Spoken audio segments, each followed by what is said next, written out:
예, 두 번째 시간 말씀 이어나갑니다. 첫 시간에 빈들에서 요한에게 하나님의 말씀이 임하여 그가 사역을 시작할 그 이때 혹은 그때라고 하는 그 때에 대한 말씀을 이제 중점으로 말씀을 나눴고, 그때 당시 그 사회적인 배경은 쿰난 종파라고 하는 경건주의자들이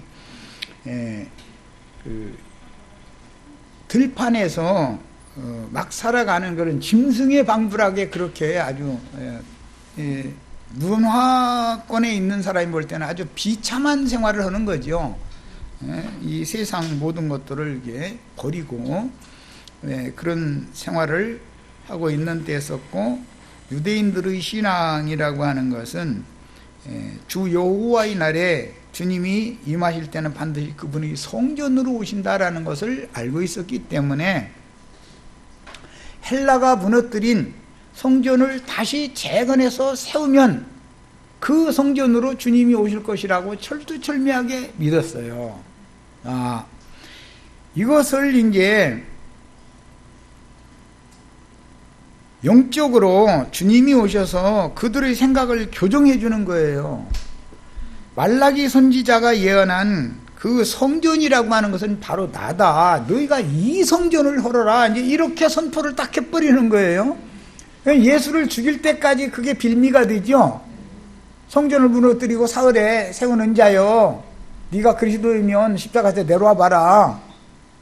이제 그만큼 성전을 다시 짓는다라는 것은 그들의 신앙의 정점이다. 이게 신앙의 목표는 뭐죠? 성전을 복원하는 거예요. 그래야 그 성전으로, 성전이 복구가 되면 그 성전으로 자신들이 그토록 기다리던 메시아가 올 거라고 철두철미하게 믿었으니까.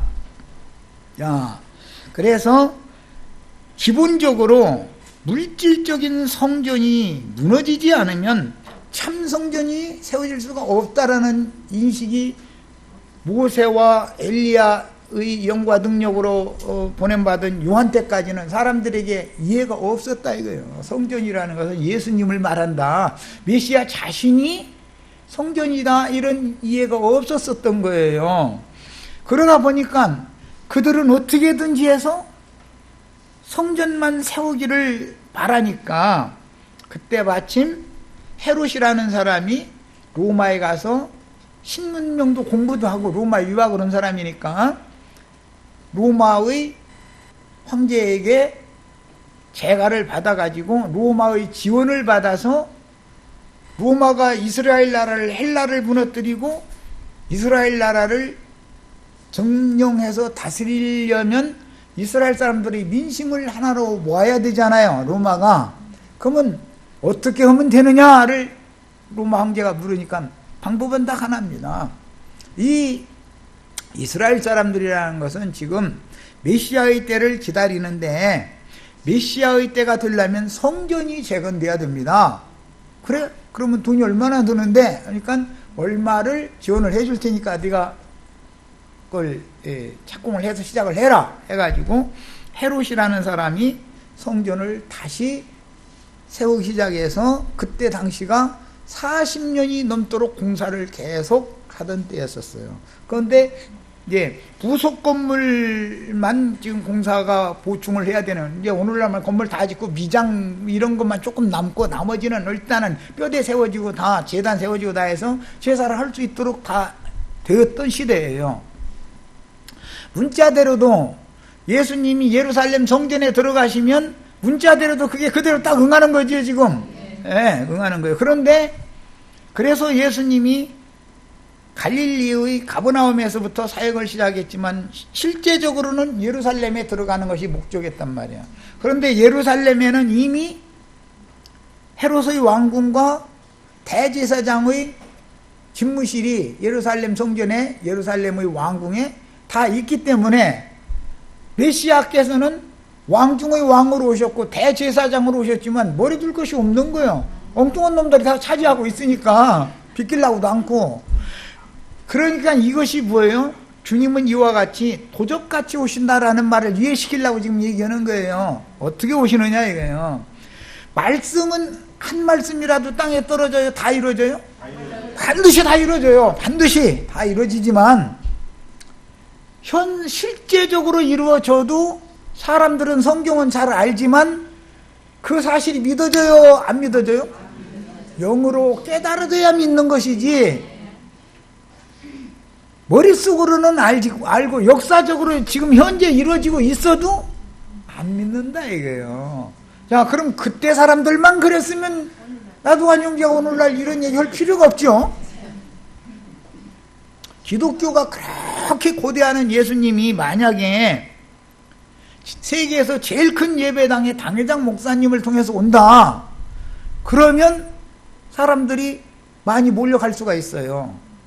그러나 주님은 낮고 완전히 빈천한 자들의 모습으로 볼품이 없는 모습으로 아주 낮아진 모습으로 딱 오니까 가려져서 안 보이는 거예요. 지금 기독교인들이 그렇게 예수님 오시는 날 기다리죠. 저 안양에 또 이 얘기면 제가 잘못하면 큰일 나는데 어떤 몇 명 모인다는데 그놈들이 저희가 주님의 몸된 교회 하나님의 성전을 재건한다고 지금 떠들어쌌대. 근데 그 미친놈들 아니요. 그까이 것들 몇 명 모여가지고 뭐가 된단 말이에요. 얼마든지 이러겠죠. 세계에서 제일 큰 교회 모든 사람이 한마디 설교하면 지구촌으로 텔레비전으로 방영되고 이러는 그런 교회를 통해서 온다 그러면 사람들이 혹시 그가 글까라고 하죠. 하죠. 그런데 예수님은 그렇게 어마어마한 예루살렘의 왕이나 예루살렘의 대제사장의 신분으로 영적으로는 확실히 그분이 왕 중에 왕이고 대제사장이지만 육신적으로 볼 때는 그렇게 높고 화려한 직이나 직책을 가지고 오신 분이 아니었기 때문에 오셨지만 못 알아봤던 거예요. 그래서 안 믿은 거예요. 그러면 이 시대에는 믿겠냐 이거예요. 예를 들어서 그들이 그렇게 기다리는 주님 재림을 했어. 예를 들어서 그러면 믿겠냐 이거예요. 기독교가. 생각 한번 해보세요. 골품없는 모습으로 낮고 비천한 모습으로 주님은 낮은 데로 오시는 분이지 화려한 모습으로 사람들에게 영광스러운 모습으로 오실 것 같으면 기독교인들이 그런 주님 지금 기다리잖아요. 허공에서 야 나 간다 나 가 막 이래가면서 너희 준비하고 있어 막 이런 주님을 기다리는 거 아니에요. 그런데 주님은 빈들에 있는 요한에게 말씀으로 이미 오셨다 이게 자기들 곁으로 딱 왔다 이거예요. 그런데 믿어요 안 믿어요? 안 믿어요. 그래서 이 성경이 어떤 말씀이 나오면 배경을 알아야 돼요. 그때 당시 배경도 몰라가면서 그냥 강대상에서 회개하시고 그거 어제 말이야 당신 나쁜 생각했잖아 회개하시라고 좋은 말이에요. 좋은 말입니다. 그거 나쁜 말은 아니죠. 회개해야죠. 나쁜 생각했으면 그 생각을 좋은 생각으로 바꿔야 되니까 회개해야죠. 그런데 성경이 지금 그런 얘기를 하는 게 아니다 이거예요. 메시아가 지금 어떻게 오실 거냐 이게. 요한이 앞서 가서 여호와의 종이 사자가 앞서 가서 주님이 오실 수 있도록 길을 닦는 얘기가 회개의 물침례다 그거예요. 회개의 물침례라는 건 지금 주님이 오시는 길을 준비하는 거예요. 주님이 어디로 오시느냐? 성전으로 오신다 그랬어요. 그러면 성전의 개념이 바꿔져야 된다 이제. 성전의 개념이 헤롯 성전이 지어졌지만 실제 헤롯 성전에 주님이 들어가셨지만 주님이 영접되어진 게 아니잖아요. 헤롯 성전은 무너져야 돼요? 그거 계속 세워져야 돼요? 세계에서 제일 큰 교회 자랑하지 말고 그거 반드시 무너져야 된다는 걸 알아야 된다 이거 기본적으로. 너무 낮고 비천한 모습으로 사람들이 바라볼 필요가 없는 한 사람으로 그분의 몸이 성전이었다 이거예요. 그 첫 성전이 무너지고 더 크고 온전한 참장막 성전 하늘의 성전을 지금 세운 이야기가 교회에 대한 이상이다 이런 말이야. 그러니 세상 교회가 다 지금 이렇게 엉터리도 없는 교회관을 가지고 있으니까 교회를 우리는 첫 성전을 다 무너뜨리고 새 성전 짓는 사역을 해야죠. 이것이 우리가 이 세상에 숨쉬고 사는 목적이단 말이야. 왜 사는지를 알아야 돼. 사람이면 짐승이 아닌다며야. 나도 아니잖아. 입만 벌리면 교회를 회복해야 된단 말이야. 주님이 세운 후사들이 교회, 장자들이 교회를 우리는 회복해야 된다. 자꾸 이랬었는데 그 몇 명 모여가지고 그게 가당키나 해.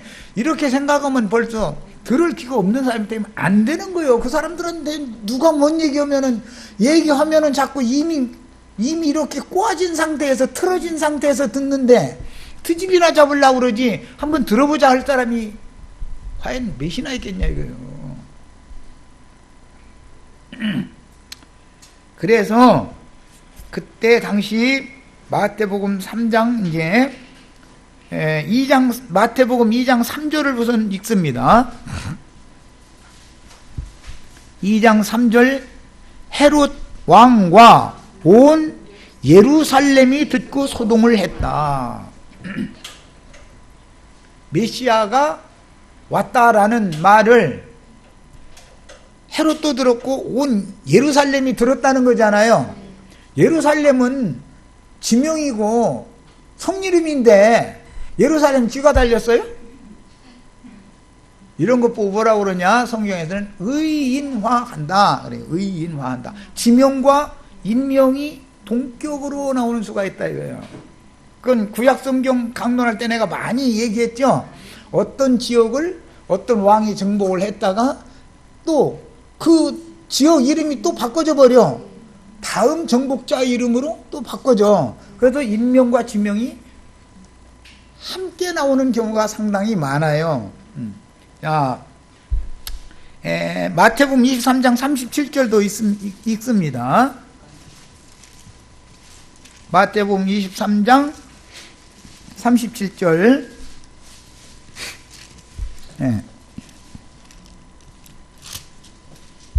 예루살렘아 예루살렘아 선지자들을 죽이고 네게 파송된 자들을 돌로 치는 자여. 예루살렘이 지금 사람 이름과 의인화되어 있죠. 자라는 건 사람 보고 하는 말이잖아요. 자, 그래서 지금 오늘 우리가 나누는 마태복음 3장 5절에도 이때에 예루살렘과 온 유대와 요단강 사방에서 이렇게 말했는데 요단강 사방이 요한에게 나왔다 이거예요. 의인화된 표현이다 이거예요. 이게 직역을 하자면 성경대로 표현을 하자면. 그런데 우리 이 한글 번역을 할 때는 의역을 해준 거예요. 뜻을 살펴서 거기에 살던 사람들이 왔다는 말이 맞지요 사실은. 그런데 실제로는 예루살렘이 요한에게 와서 세례받은 거예요. 자, 이렇게 해야 예루살렘의 회복, 이스라엘 나라는 예루살렘의 회복과 이스라엘의 회복을 고대했죠. 메시아가 오면 하는 일이 뭐예요? 예루살렘의 영광을 되찾는 거고 이스라엘의 영광을 되찾는 거예요. 그러려면 예루살렘이 회복되어져야 되고 이스라엘이 회복되어져야 돼요. 그게 당시 사람들의 메시아 대망 사상이에요. 그런 개념으로 이것이 기록이 된 거다라는 걸 꼭 이해를 하시길 바래요. 자, 그래서 마태복음 3장 5절에 나오는 예루살렘은 마태복음 2장 3절이나 23장 37절과 마찬가지로 땅의 예루살렘을 의인화시킨 비유다. 구약 성경의 선지서들을 보면은 특히 이사야서 이런데 이사야 62장 보면 예루살렘의 아들들과 예루살렘의 딸들이 혼인하지요. 청년이 소녀와 혼인하는 것처럼. 야, 그러면 예루살렘 아들이 누구냐? 예수님을 말하는 것이고, 그 다음에 예루살렘의 딸이 누구냐면 믿는 자들 중에서 이기는 자들을 말하는 거단 말이에요. 이제 뒤에 가서 이제 그것은 한참 해석이 필요한데 이렇게 의인화시킨다 이거예요. 성경이라는 거는. 그래서 하나님의 백성들의 종교적인 성도 거룩한 도시였던 예루살렘이 회개자로서 예루살렘을 자라고 그런단 말이에요. 표현을 할 때. 네게 파송된 선지자들을 돌로 치는 자요. 예루살렘이 돌로 치는 자지요. 이렇게 의인화시키는데, 맨 앞에 이때 요한에게 나간 자가 누구냐면 예루살렘이었다는 거예요. 이게 여기서 말하고자 하는 의도는 예루살렘 사람들이 나간 것이지만 왜 예루살렘이 요한에게 맨 앞서서 나가서 회개하고 물침례를 받았다고 하는가, 이걸 지금 생각을 해봐야 돼. 우리는 이게 성경을 함부로 해석하면 안 돼. 말하고자 하는 의도를 잘 따라서 해석을 해야지. 그래서 침례자 요한에게 예루살렘이 물로 침례를 받았다는 사실은 이제부터는 종교적인 모든 결례 의식들이 변혁된다라는 뜻이다. 예루살렘에서는 짐승을 제물로 드려야 되기 때문에 짐승을 씻기 위해서 물을 깃는 여자들이 성전에는 당연히 있는 거고, 그 기로운 물을 가지고 짐승들을 깨끗이 목욕시킨 다음에 잡는 것이지, 똥 잔뜩 묻은 것을 그냥 잡아서 제사하는 법은 절대 없다 이거. 결례를 먼저 행한 다음에 제물로 드리는 거예요. 자, 그러니까 이제는 사람에게 물로 침례를 한다라는 뜻은 너희는 다 짐승에 방불한 인간 사람이라고 겉모습만 가지고 있지 사실은 너희는 짐승들이야 라는 것을 의인화시키는 거다 이게요. 의인화시키는 거야. 짐승으로 의인화시키는 거지 사람들을. 그리고 결례를 행할 때 구약시대에는 피와 잿물을 뿌리죠. 또 재도 날려서 뿌리고 이제 이렇게 뿌리는 예법이 있어요. 그런데 그것을 완성적으로 지금 실현하는 것이 물 속에다가 잠기게 하는 침례를 행했단 말이야. 이 말은 짐승은 다 숨통이 끊어져야 된다. 그걸 전제로 하는 말이다. 이 침례 의식을 요한이 맨 먼저 시행한 것이 아니고 쿰난 종파의 경건주의자들이 이미 오랜 기간 동안, 적어도 몇십 년 동안을 그런 일을 해가면서 말세가 왔다, 메시아의 때가 임박했다라는 걸 이미 선포를 하던 때에 요한이 와서 그 말세에 대한 말세 메시아의 그 오심이라는 것이 하늘들의 왕국이 오는 것이다, 메시아는 천국을 가지고 오신다, 이렇게 선포를 했다 이거예요. 그래야 하면서 침례를 베풀었는데, 그 침례를 요한이 개발해낸 말이 아니고 쿰난 종파 사람들은 엘리사 선지자가 수리아의 장군이었던 나만이라는 사람 보고 너 요단강물에 가서 몸을 7번을 잠겨라, 그렇게 해서 그대로 했더니 정말로 문둥병이 나았다라는 것을 가지고, 율법을 완전하게 실현하는 것은 사실은 물속에다가 사람이 잠기는 것을 말하는 거다. 그런데 아무 물이나 되는 게 아니라 요단강물이어야 돼. 그래서 침례교는 반드시 요단강물 뜨다가 하는 거예요. 이제 또 침례교파는 반드시 요단강물이어야 돼. 그런 게 요단강물이라는, 요단강이라는 것도 왜 요단강이어야 되는지 알아야 되는 것이고, 그 물로 침례를 한다라는 것은 무엇을 말하는지를 알아야 된다 이거예요. 이제 영적 해석을. 이것이 제사의 영적 과도기의 실현이다 이거예요. 과도기의 실현.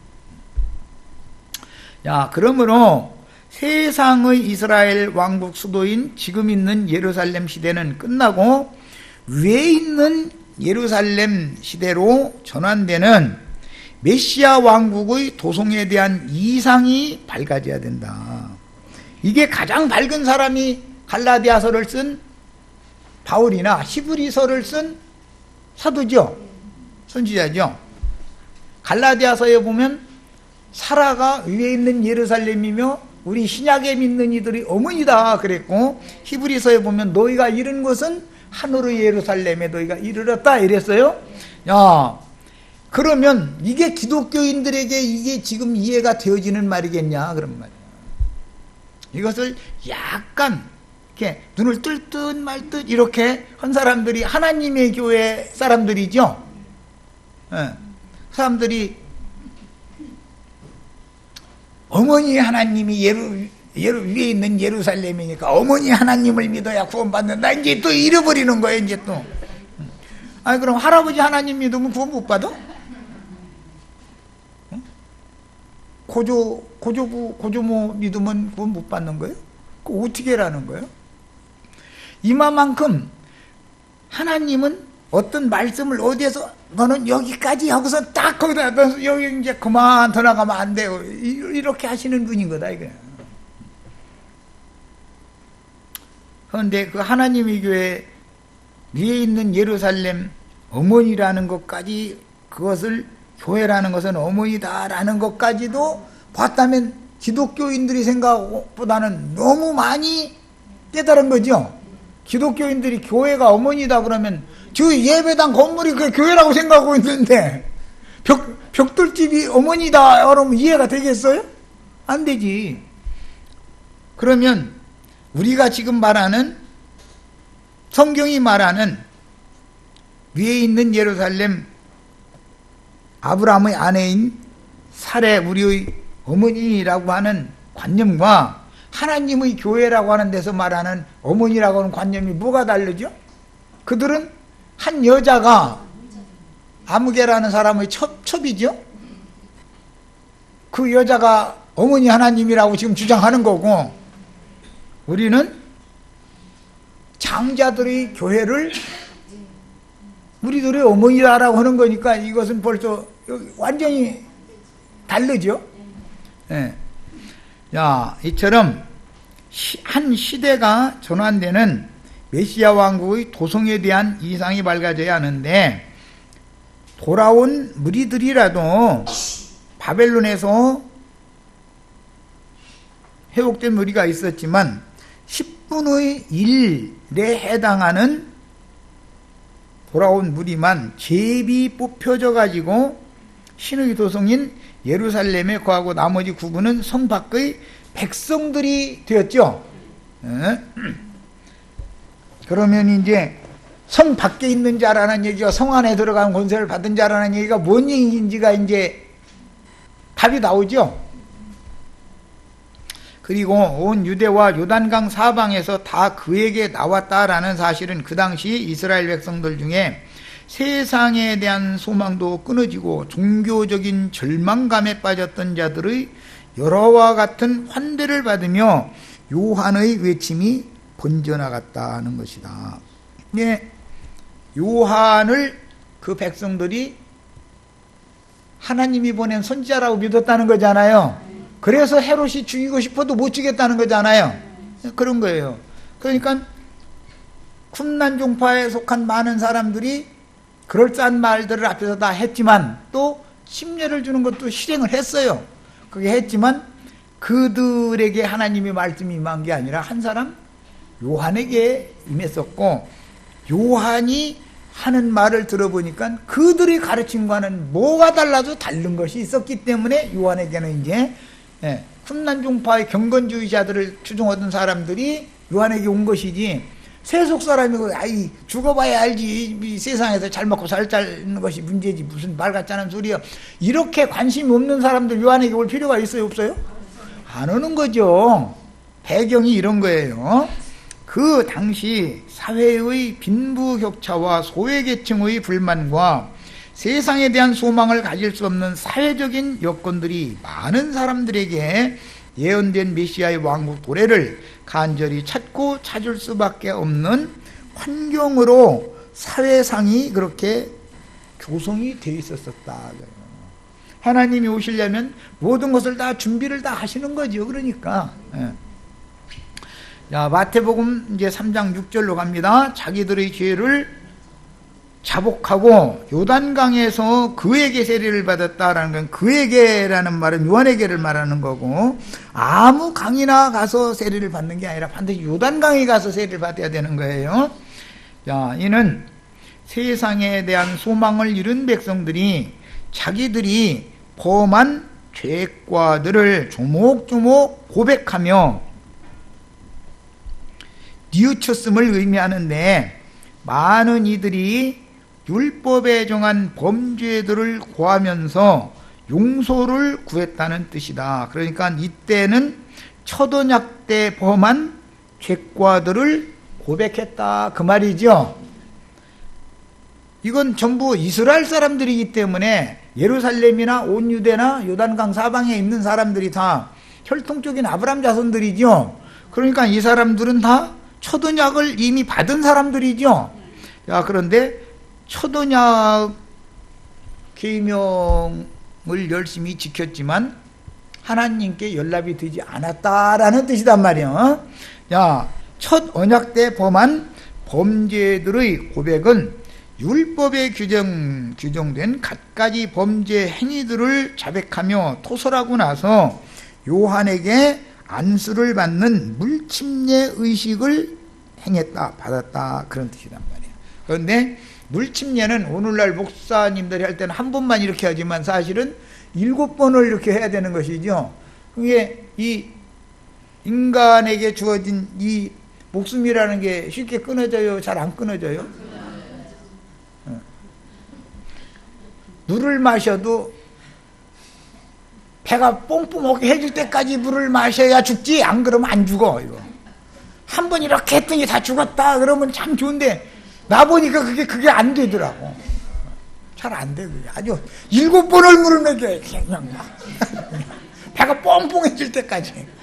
그럼 살릴 수 있어요, 없어요? 이제는 완전히 죽은 놈은 못 살려. 그러니까 침례라는 건 기본적으로 옛사람의 육적 생명을 숨통을 끊어놓는 것이 첫 번째 목적이다라는 걸 알 수가 있는 거예요. 자, 그래서 마가복음 1장 4절과 누가복음 3장 3절에는 죄들의 사면을 받게 하는 회개의 침례를 전파했다고 기록했으나 마태는 침례를 받기 전에 선행 조건을 요구를 했는데 그것은 자기 죄를 고백하고 회개에 합당한 열매를 맺으라 라고 요구하죠.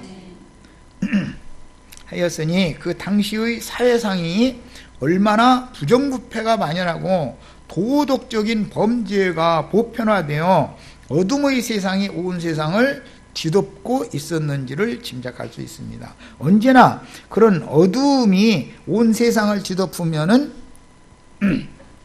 주님보다 앞서온 어떤 자들이 와서 말세가 왔다. 다 세상사에 대해서 관심을 끊고 자식도 학교 보낼 필요도 없고 뭐 회사 나갈 필요도 없고 저금통에다가 잔고를 남겨둘 필요도 없고 이것을 반드시 전하게 돼 있다 이거예요. 그런데 한두 명이 그러는 게 아니라 그런 똑같은 그런 경건주의자들이 많이 나타나서 그걸 막 전하고 나면 그 시대가 사회적으로 굉장히 혼란한 시대다라는 것을 반영하는 거다. 이게 어둠이 가득하다. 자, 그런데 그런 말 하는 사람들을 통해서 주님이 오시는 게 아니라 빈들에서 한 사람 요한에게 하나님이 오실 때 말씀이 임했다. 이거 말씀. 하나님이 임하시는 건 주 여호와께서 임하시는 것은 말씀이 어떤 선지자에게 오는 거죠. 이거를 말한다 그런 말이에요. 자, 주님이 다시 오신다라고 하는 것도 똑같은 개념에서 영원한 복음 말씀을 어떤 종 선지자들에게 먼저 맡기고 그들이 나가서 나팔을 불게 하심으로 나팔 소리와 함께 주님이 오신다라고 한 거죠. 이런 이치를 알아야 되는데 오늘날 기독교계에서는 그게 아니고 막 허공 구름에서 막 빛과 번쩍번쩍 해가면서 막 이렇게 오실 어떤 주님을 너무 황당한 주님이죠. 그런 주님 온다고 난 도망가 버릴래. 영접을 하는 게 아니라. 얼마나 무서워 그게. 막 번쩍번쩍 막 이게 막 번개불빛 뭐 해가면서 막 꽝꽝꽝 막 이래가면서 막 예를 들어서 에베레스트 산 쪽으로 온다. 제일 높은 산이 거기니까 예를 들어서. 그러면 나는 뭐 돈 없어서 에베레스트 산 꼭대기 갈 수도 없고 가지도 못할 뿐 아니라 거기 가서 그 주님 만난다고 해도 난 무서워서 숨어버려. 난. 아니 그런 주님 만나서 뭐 하려고. 그게 신의 산에 오신 예수님 기다렸던 유대인의 사상이 지금 세례 요한 때까지 계속 유전됐는데 그 유대교의 사상이 오늘날 기독교계에 그대로 지금 대대로 전해내리고 있다라는 말이죠. 주님은 먼저 믿는 이들에게는 도적같이 오셔요. 그런 사람들에게는 심판의 주로 역사의 심판을 지탱하시는 주님으로 이 예루살렘 성전이 무너져야 되고 이스라엘 나라를 멸망시켜버려야 돼요. 그게 주님 재림의 종결이란 말이 이제 그 표상인 것이죠. 이렇게 오신다. 처음에는 제자들에게 도적같이 오셔요. 그러다가 때가 딱 차면 예루살렘을 무너뜨려 버리는 거예요. 이스라엘 나라를 멸망시켜 버리는 거예요. 그게 온 지구상에 이루어질 것에 대한 표상이다 이런 말이에요. 기독교인들은 지금 어떤 주님을 기다리냐면 심판하러 오시는 주님을 사실 기다리는 것이거든. 이미 당신에게 주님이 오시지 않았냐 그러면 주님이 오셨다고 하면 이단이라고 말이야. 성령만 오셨고 예수님과 아버지는 저기 하늘 보자. 그래서 예수님은 오른편에 계시고 저 하나님은 왼편에 계시고 둘이 의자 타고 이러고 앉아있었다고 말이야. 이러다가 이제 어느 날 때만 하나님은 영원히 안 오고 예수님만 몇 년도 몇월 며칠 날 이제 또 오는 거예요. 이제 기독교가 이거 가르치죠. 그걸 소위 말하는 삼일체 교리라 그래요. 야, 이런 심례에 관한 결례의식이 로마교가 이것을 이해하기를 고해성사라고 하는 종교의식으로 이해를 했다 이거예요. 자기 죄를 자복한다. 그러니까 신부님이 여기 의자에 이렇게 앉아 계시고 이게 저기 저 검은 천인가 뭘로 이렇게 가려먹고 저기 이제 내가 그쪽에 앉아 있어. 이쪽에 신부님이 계시고 내가 막 어제 막 예쁜 여자 지나갔는데 막 눈이 그쪽으로 돌아갔습니다. 막 하면은 여기서 말하면 눈깔 굴리지 마. 이제 딱 이렇게 답변 뭐 그렇게 답변은 안겠지만 말하자면 사람이 눈을 함부로 굴리면 안 되는 거야. 그러면서 그거 다 자백했으니까 이제 용서 하나님의 주 예수 그리스도 이름으로 용서하노라 하면 또 아멘 하고 이제 이렇게 시행을 한다 이거예요. 참 좋은 일이요. 그들이 볼 땐 너무 좋은 거예요.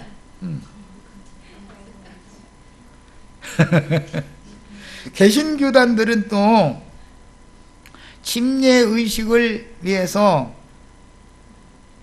침례를 받으려면 회개에 합당한 열매를 맺으라 그래 놔가지고 그게 뭐냐면 이제 자복하라는 말이다라고 이제 이해를 하니까 자백하도록 토설을 시키는데 문제는 누구에게 자기의 범죄들을 고백해야 하고 누구한테 용서를 받아야 하는가는 살짝 감춰버려. 그 말은 안 해. 않고 죄를 자복하고 토설을 하면 하나님이 용서해 주신다. 그런데 누구 앞에 가서 하느냐면 신부님 앞에서나 목사님 앞에서.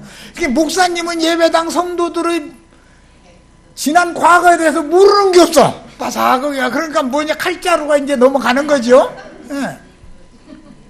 누가 뭐 좀 돈 내라고 잘 안 내려고 말이야. 내가 당신에 대해서 참 많은 걸 알고 있는데 이렇게 한마디 엄포를 놓으면은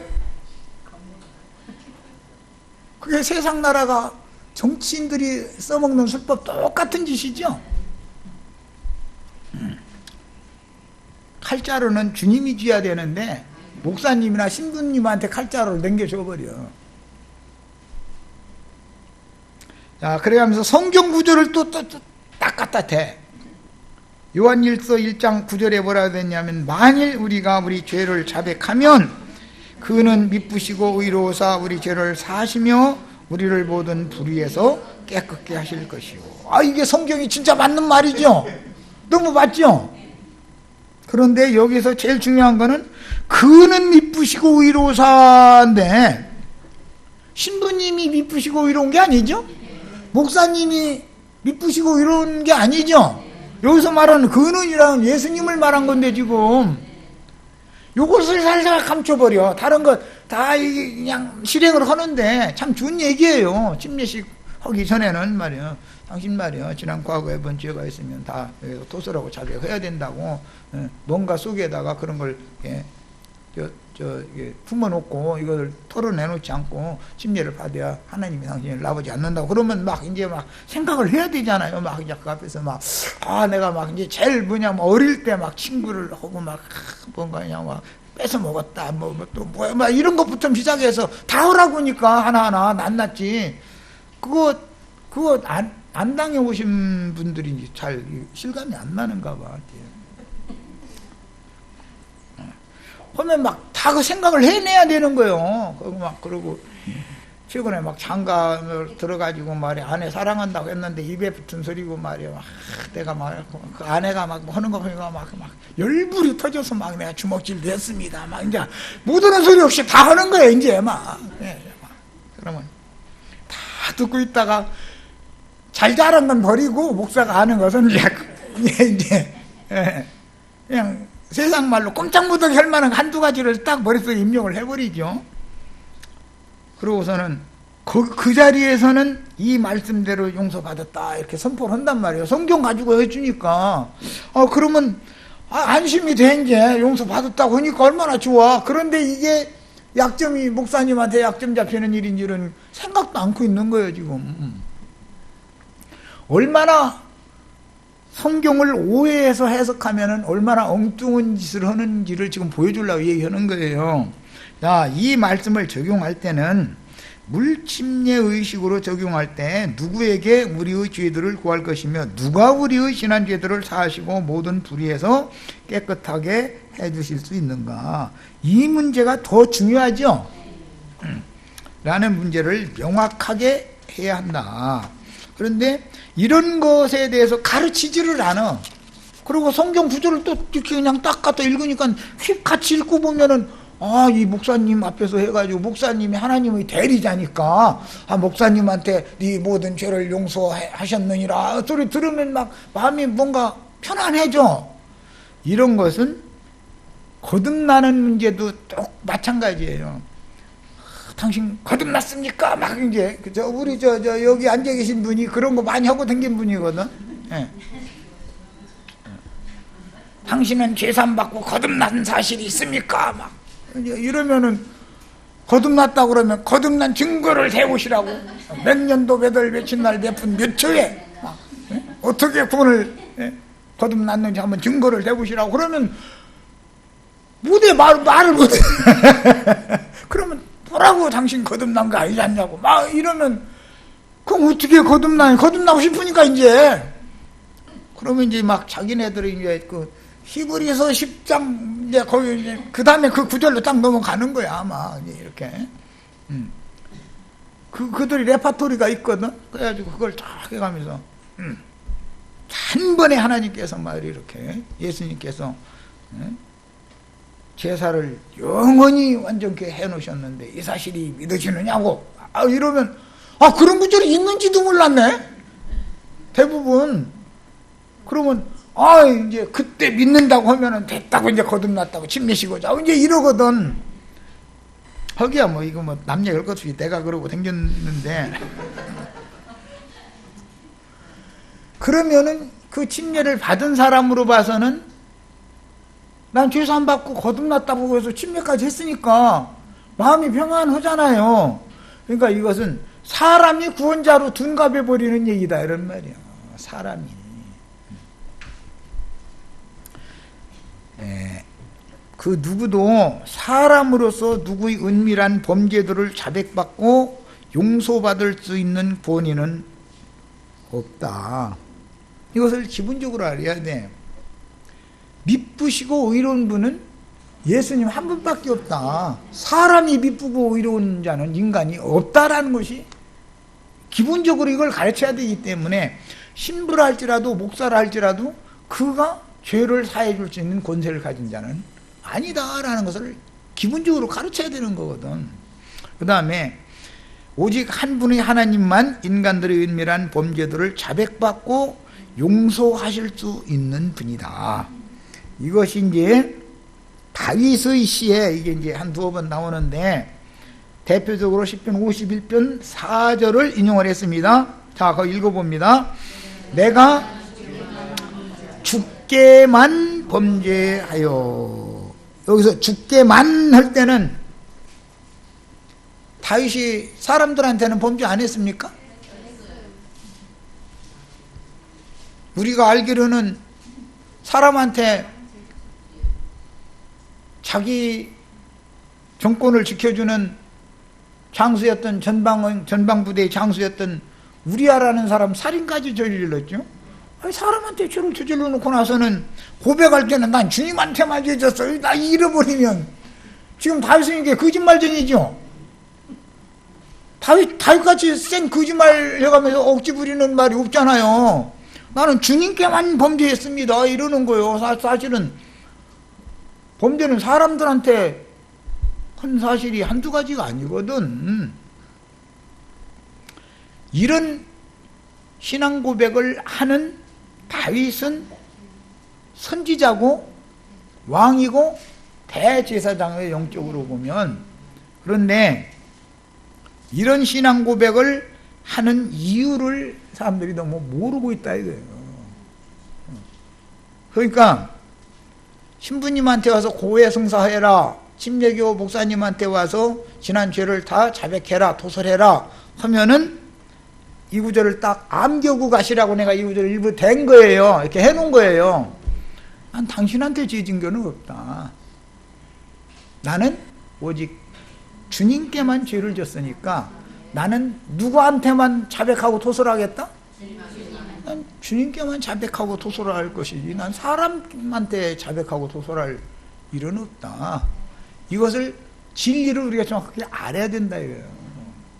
왜? 그분에게 용서를 받는 것이 목적이지 당신을 통해서 용서를 받으라고 건 성격이 없다.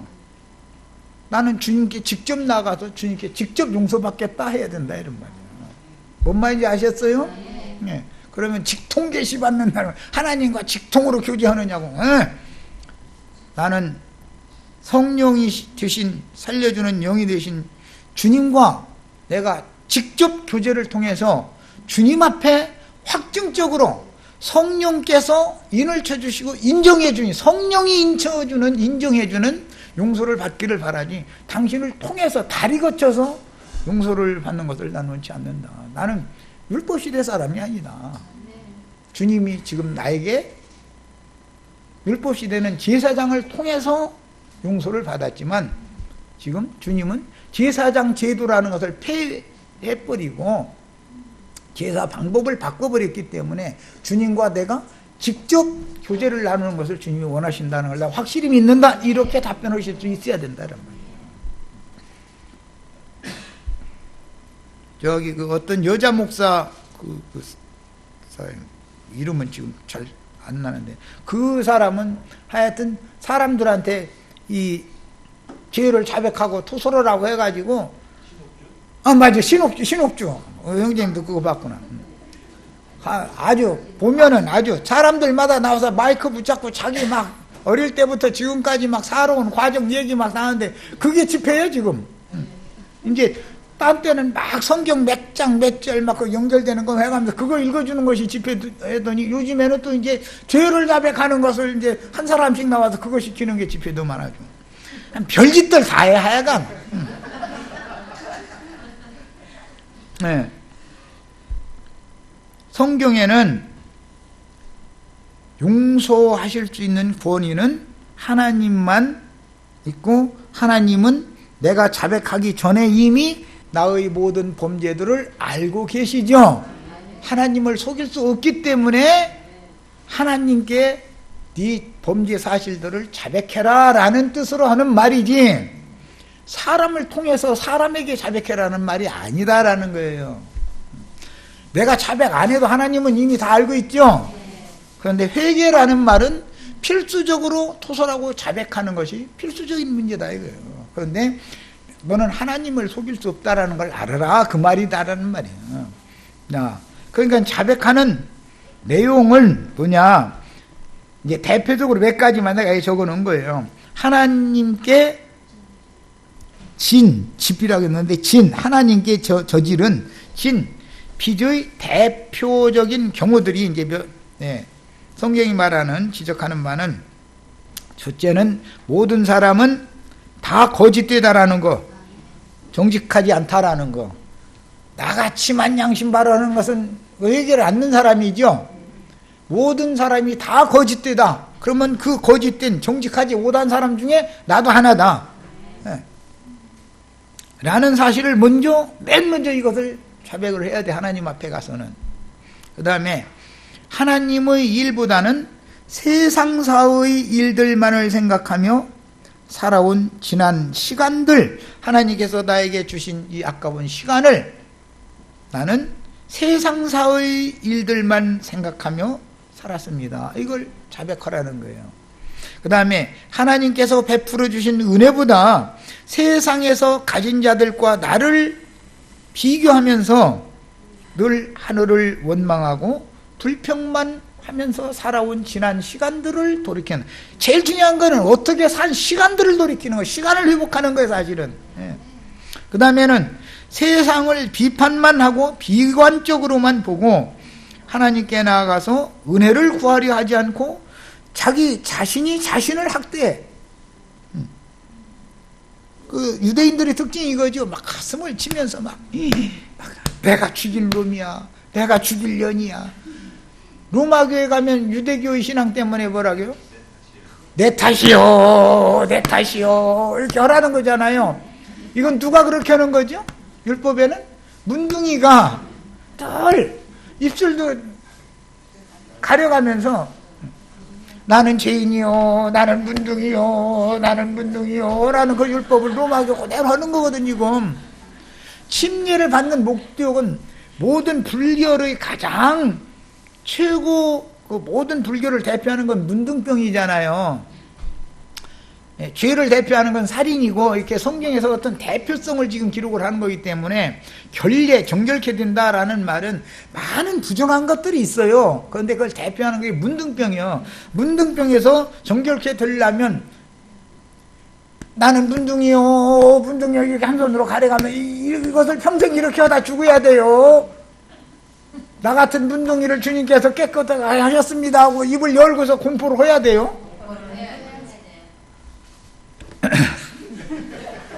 긴 설명이 필요 없어. 그러니까 뭘 자백하고 누구에게 뭘 자백해서 뭘 용서받으라는 말인지를 알아야 된다. 이게 성경에는 말을, 의도를.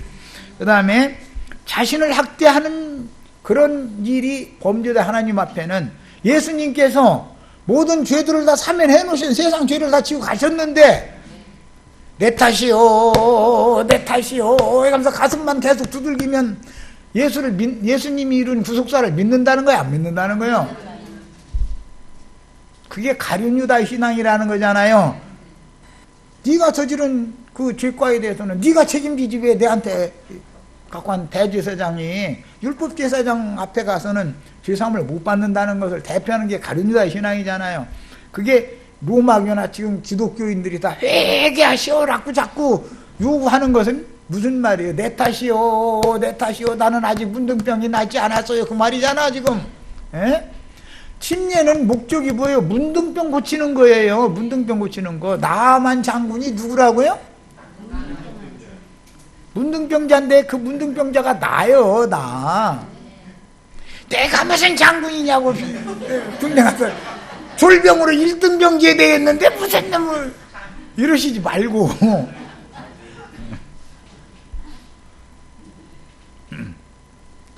다 한 가닥씩 해. 한 가닥. 얼마나 힘이 센지.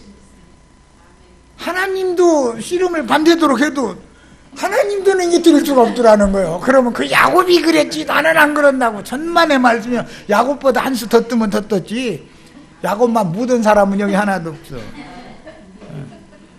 나를 뭘 알고 지금 덤비시느냐고. 이러시지 말라고. 지금 내가 지금 화를 내면은 당신 박살나. 그러니까 깔보지 말고 이렇게 나가버려.